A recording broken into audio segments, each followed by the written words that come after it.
Vida Verda, amb Pilar San Pietro.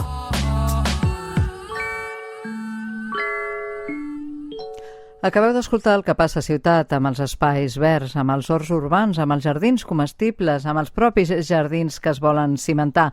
Però no penseu que a vida rural les coses són millors. El camp no dona la felicitat, sobretot si parlem de llocs i zones on hi ha encara cases en perill d'extinció, com la vida mateixa.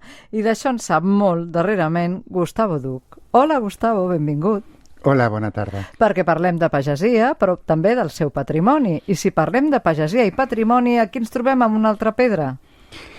Mireu, el patrimoni de la pagesia, al final, és un patrimoni cultural.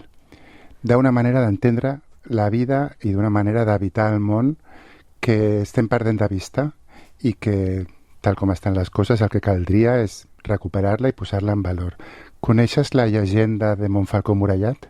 No, quina llegenda és aquesta? Montfalcó Murallat és un poble molt petit de la Segarra, que està dalt del Turó. És un poble medieval. És una vila closa. És un poble que el mateix poble queda tancat i només té una porta d'entrada. Què dius ara? Sí. Abans n'hi havia, no? Estaven preservats, s'emmurallaven per protegir-se. I perquè estaven, clar, molt sotmesos a moltes invasions. Sí. La llegenda explica que aquest poble mai ningú l'ha aconseguit invadir i que hi havia 1.000 o centenars de vegades que els intentaven conquerir. Fins i tot va arribar un moment que l'últim intent, els agressors, el que van dir és, bueno, ja que no podem entrar, el que farem és no els hi deixarem sortir i que passin gana i finalment es tindran que rendir. Passaven els dies, passaven les setmanes i els de fora no veien que la gent de dins tingués cap problema. Al contrari, els se sentien jugar, ballar, fent festa i desesperats finalment els de fora, els invasors, amb una catapulta van posar una pedra i a la pedra van lligar un pa de pagès. Un pa de pagès per llançar-ho cap a dintre del poble i que amb l'olor d'aquell pa recent fet tinguessin moltes ganes de sortir. I tal com la pedra va entrar amb el pa al poble, uns segons després la pedra, estem parlant de la Segarra, una comarca d'interior, una comarca de secà, la pedra que va sortir cap a fora portava lligat un peix fresc. És a dir, van transmetre que aquell poble era més que autosuficient, fins i tot tenia peix, en una zona que no té ni riu. Però quan entres al poble, i una cosa és la llegenda i una altra cosa és la realitat, quan entres al poble, i per això avui portem el Joan Pedragosa de la Fundació Emprius, t'adones que aquest patrimoni del que parlàvem és cultural i està basat en el fet de compartir, amb el fet d'entendre que la vida és en comú. Quan entres al poble tenen un forn de pa comunitari, tenen un pou de gel comunitari, tenen una cisterna d'aigua comunitària i totes les terres que tenia el poble eren terres comunals i treballaven fent el tornallom. Era un poble que per això era resiliente i no el podien invadir, perquè no havien perdut aquesta cultura que la Fundació des de fa un temps està recuperant amb un munt d'activitats. Que interessant, Joan Pedragosa, la història d'aquest poble que ens ha explicat. Però mira, fixa't que el Gustavo ha utilitzat el passat quan parlava ja de les terres comunals. Vol dir, s'ha perdut les terres comunals. Benvingut, Joan Pedragosa, de la Fundació Emprius, al programa. Moltes gràcies, Pilar. Sí, s'han anat perdent en gran mesura. Des de fa molts segles han patit sempre com diferents atacs o intents d'atacs per part de diferents poders fàctics que no els interessava, diguéssim, la sobirania i l'autonomia dels pobles per poder decidir sobre recursos amb els quals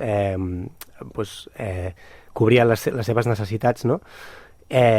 Sobretot aquí a Catalunya, amb el decret de nova planta, al segle XVIII va ser com un gran atac, diguéssim, el model de centralisme borbònic va significar un gran atac contra els consells veïnals que decidien amb aquest tipus de format d'assemblees als pobles i també de moviments comunals, i després les les desamortitzacions liberals, la desamortització civil, que d'una manera ens expliquen quan van prendre les terres a l'Església i no ens expliquen tant totes les terres i mitjans de producció que van prendre els pobles, que va començar a mitjans del segle XIX, però ja fins ben bé quasi la Guerra Civil del segle passat es van estar, diguéssim, robant béns dels pobles. Al maig del 1936 hi ha un diputat del Parlament que diu que els pobles rurals, sense els béns comuns, estan perduts i estan condemnats a la misèria, i diuen que els béns comunals no s'han pogut perdre com es perd qualsevol joia, sinó que han estat robats, no? Llavors, bueno, això és un dels temes que en Prius una mica parteix, no? Que el món rural, sense tornar a tenir béns de gestió comunal, pràctiques comunals i valors en aquesta línia, doncs tindrà moltes dificultats. De fet, també podríem fer l'anàlisi que és precisament per evitar aquesta autonomia, aquesta llibertat, aquesta mena d'anarquisme rural que hi ha aquesta apropiació de les terres, perquè d'alguna manera són reductes anticapitalistes.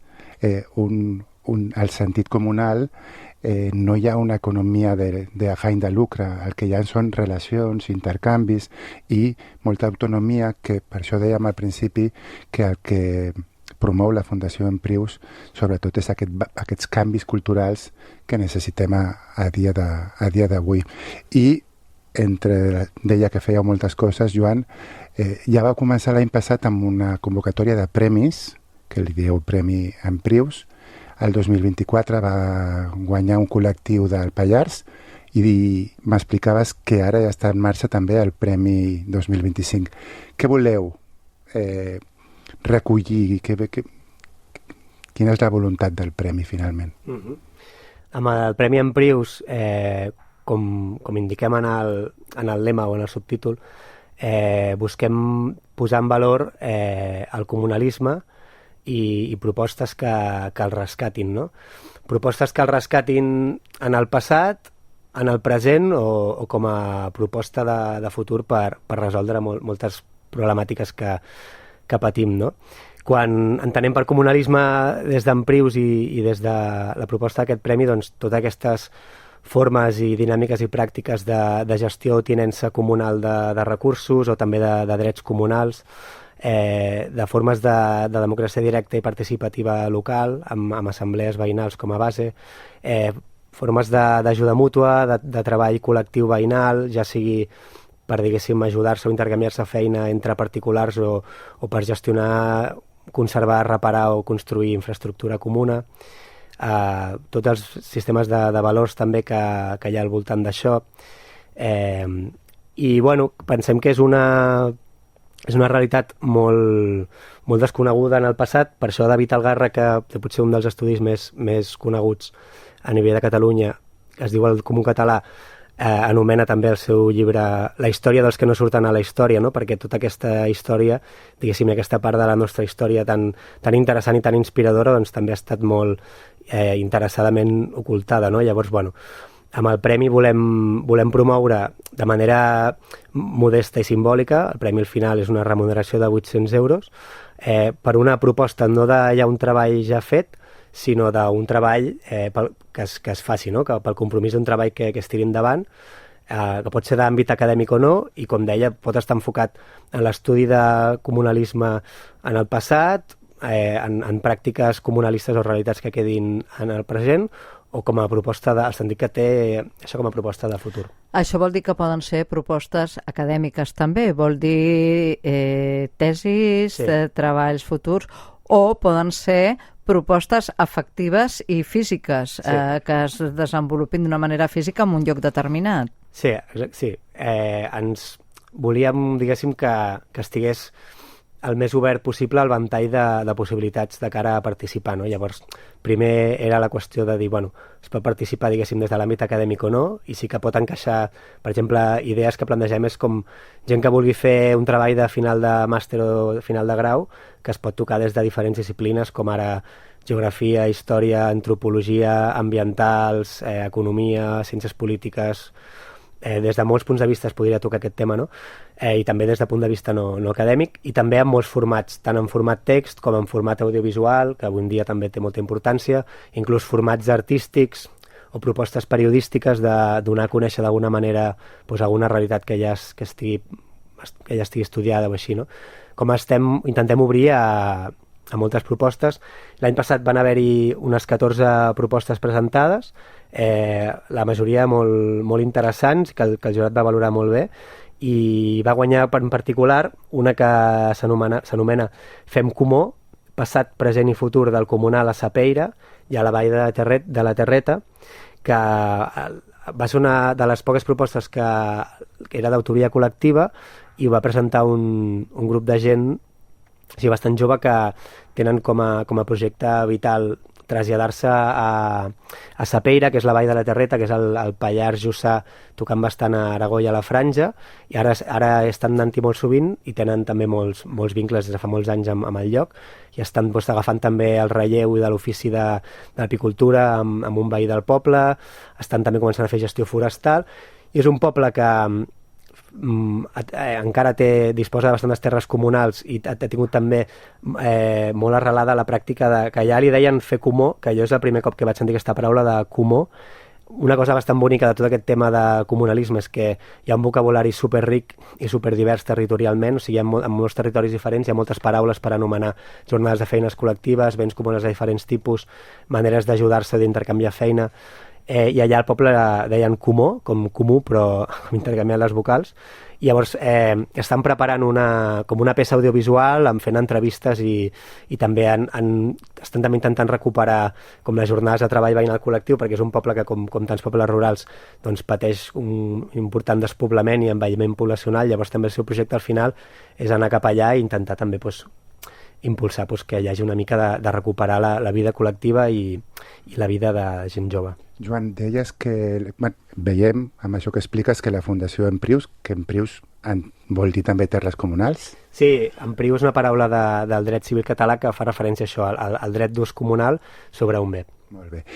Que feu aquesta feina de divulgació de tots els valors comunals, però des de la Fundació també esteu intentant recuperar aquest patrimoni, comprar cases, comprar terres. Explica'ns una mica aquesta vessant, perquè a més nosaltres sabem, hem parlat moltes vegades de la dificultat que tenim, per exemple, molta gent jove que vol tirar endavant projectes i no té terres, no pot accedir a les terres de cap de les maneres pel preu que té, o fins i tot no pot accedir o no pot viure a rural, perquè avui el preu de l'habitatge ja no és del poble del comú, sinó que ja és de l'especulació més salvatge.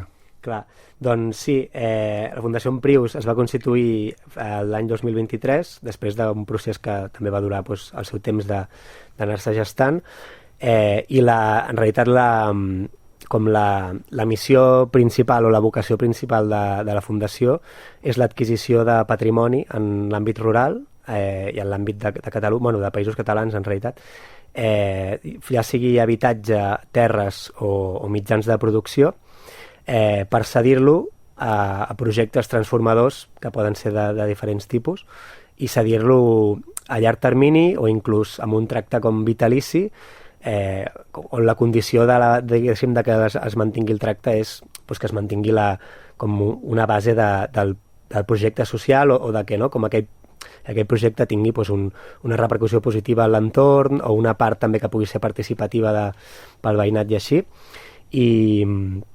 I bueno, la Fundació es va impulsar per gent que participava en diferents projectes comunitaris en l'àmbit rural, amb diferents graus i aspectes, no? De treballar a la terra, vida en comunitat, intentar fer una repercussió positiva als teixits socials dels pobles, com ara Cal Cases, Mas les Vinyes, Cantonal, Camperera o La Tomassa, que són diferents projectes que ja porten la mitjana uns 10 anys funcionant i van tenir com la sort i també l'encert de poder embarcar-se en un projecte de compra col·lectiva a terminis, la majoria encara ho estan pagant, però alguns ja quasi.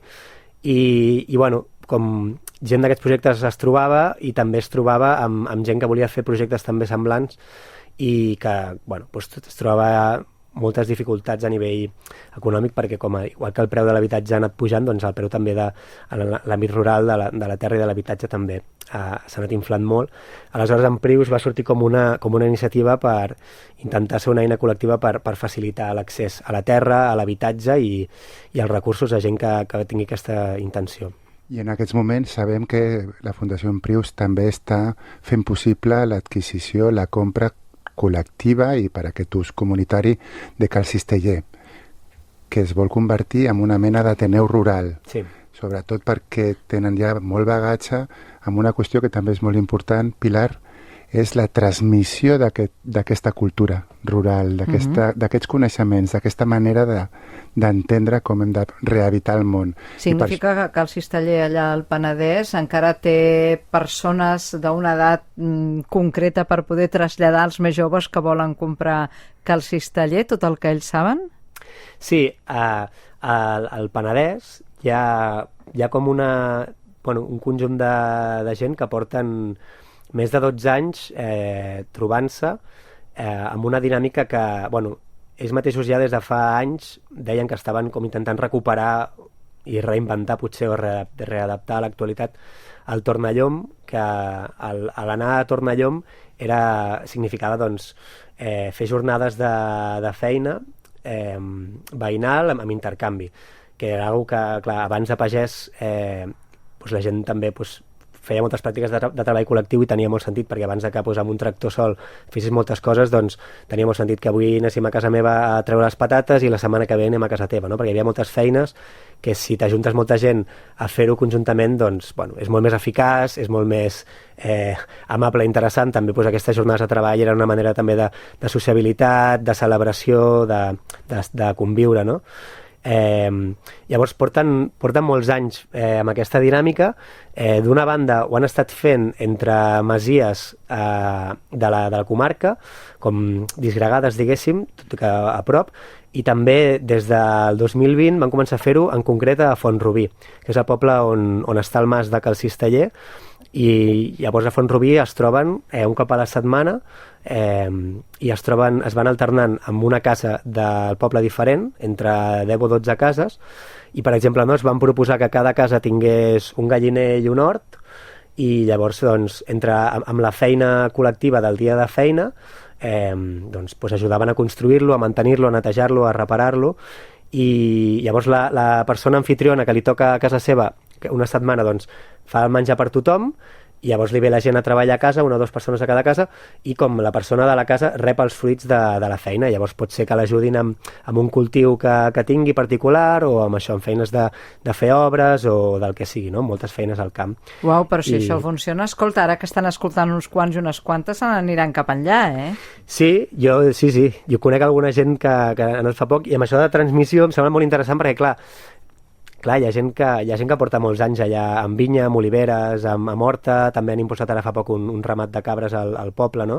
Hi ha un vídeo també a YouTube del canal aquest d'Ateneu Rural Cal Cisteller, que surt una noia jove ramadera que diu ostres, jo em sento també segura i animada a tirar endavant amb el projecte de ramaderia extensiva, en part perquè sé que un cop al mes potser em venen a ajudar amb el corral, no? Llavors, que al final, com sabem, el sector primari, sobretot també si ho vols fer des d'una perspectiva més agroecològica, i també si no tens al darrere un gran patrimoni, un gran capital, és difícil de tirar endavant, i llavors penso que és molt important el recolzament i l'arropament de gent que pugui consumir el teu producte, però també que et pugui venir un dia a ajudar-te amb la feina, no? Perquè no? Que és una cosa que passava molt abans. El que visibilitzem, escoltant el Joan, és que a més aquest coneixement que et dona autonomia, que et permet tirar endavant un projecte de ramaderia ecològica o d'agroecologia, aquest coneixement no s'imparteix enlloc. A la facultat de veterinària no hi ha assignatures per fer de ramader. Sí, tenim l'escola de pastors, tenim alguna escola agrària, però tot és molt minoritari, molt residual, però perquè hi ha una voluntat d'amagar també aquestes formes que acaben generant aquests projectes i aquesta autonomia. Per això, al final, necessitem també aquesta transmissió del coneixement des d'un punt de vista de recuperar control, de recuperar poder i que el poder no estigui en les èlites, sinó que estigui en les mans, no? De fer possible en les nostres mans el futur de la nostra vida. Estem a temps de recolzar Cal Cisteller? Sí, totalment. Estem com en plena campanya, que podeu trobar-ho a la web d'Emprius, que la campanya es diu Col·lectivitzem Cal Cisteller, i bé, les arres de la compra ja estan pagades, o sigui, es tirarà endavant la compra. L'únic que aquesta campanya de recull de donatius doncs, servirà per poder tirar endavant, iniciar la compra amb el mínim endeutament possible, el qual doncs, la gent també li anirà bé. I bueno, ens hem associat per aquest projecte a la Fundació Emprius i la gent de Cal Cisteller d'aquesta xarxa del Penedès, que han creat una cooperativa per, diguéssim, també com per gestionar i vehicular la compra, que s'està fent amb una lògica col·lectiva, i això, no? Com la Masia seguirà tenint una part d'habitatge, però també tindrà una part del que anomenen Ateneu Rural, que volen que sigui un lloc on segueixi passant i enfortint-se encara més doncs, moltes dinàmiques que ja porten anys passant. A mi una cosa que m'agrada molt i em crida molt l'atenció del projecte és això, que porten ja bastants anys fent coses, no? I llavors això té molt de valor, perquè a vegades les coses comencen i acaben, no? I gent que persisteix doncs vol dir que estan fent les coses bé, i vol dir també que tenen ja ara mateix doncs, tot un bagatge de coneixements molt interessant. Perquè estan fent les coses bé i han recollit 21.000 euros, però han d'aconseguir 35.000 a finals de juny, sí, o sigui que els hi queda poc temps. A mi el que m'agrada molt d'aquest projecte de Cal Cisteller és que en realitat s'ha de convertir en un Ateneu Rural. Ateneu Rural del Penedès, què voldrà dir? Doncs pel que m'han explicat, com el concepte com l'han encunyat així últimament, i si no m'equivoco, no l'han ben bé copiat de cap altra iniciativa, sinó que l'han encunyat, i de cop van veure que tothom que li deien de l'entorn sonava molt bé i es van animar molt amb aquesta idea, no? I bueno, entenc que volen veure d'una part, no, tota la tradició d'ateneus populars i de casals que a Catalunya doncs, ve de molt antic, no? I és doncs, tota una tradició molt són escoles d'autogestió d'espais socials populars, i rural perquè és el Penedès i perquè es vol enfocar molt de cara a això, no? De la formació, de projectes pràctics productius i el repoblament, no? També volen fer com que sigui un lloc on si vas a viure a la comarca doncs que puguis ser un lloc per conèixer gent, per recollir gent que sàpiga que tingui terres i que les vulgui cedir o que les vulgui deixar, gent que les vulgui treballar, gent que pugui tenir cases de lloguer, que sigui un espai d'efervescència social i que pugui realment també inclús enterar-te de feines, d'oportunitats d'habitatge i de moltes coses. Però deixeu-me dir una cosa, mentre està passant això, mentre hi ha aquesta gent intentant recuperar aquest valor de la terra, però no per un lucre, no per un afany de lucre, sinó per un respecte i per mantenir-la viva, el nostre govern ha decretat que els projectes d'energia renovable són d'utilitat pública i que, per tant, qualsevol projecte d'aquestes característiques que vulgui tirar endavant, el govern pot expropiar la terra per donar sortida a aquests projectes que justament avui, com per exemple hem escoltat, la planta de biogàs que volen fer a la Sentiu sembla que tira endavant, encara que hi ha tota la comarca justament en contra de fer de lo rural l'abocador de la urbe o l'abocador d'un sistema que sabem que només tira endavant i no se sap aturar, no? Vull dir que el contrast d'escoltar el Joan i el que sentim a les notícies realment fa fredor. Sí. Havent-hi com existeixen zones abandonades que havien estat cimentades, industrialitzades i que ara han quedat en desús, on es podrien fer aquests projectes que volen, sempre es sacrifica el camp i la terra agrícola, Gustavo Duch, i això ho diem moltes vegades quan ets tu aquí, I el sacrifiquen perquè saben que és allò que pot posar pals a la roda a la seva manera d'entendre el progrés. Doncs aquí queda la frase de Gustavo Duch en la que entendreu moltes coses. T'agraïm molt, Joan Pedragosa, que hagis estat aquí parlant de la Fundació Esprius. Tant de bo hi hagi més pobles, com els ha comentat el Gustavo, amb més terres comunals per poder repartir la riquesa que dona la terra finalment, que és de la que vivim. Joan, gràcies. Gustavo, fins la propera. Gràcies. Molt bé, gràcies. I aquí teniu a la gent de Ginestar que mireu el que diu, si no queda res, què és tot el que ens queda? Doncs escolteu el tema i ho sabreu. Nosaltres tornem d'aquí una setmana amb més històries que tenen a veure amb la nostra crisi social i climàtica. Fins aleshores. Te tindré quan sigui vell.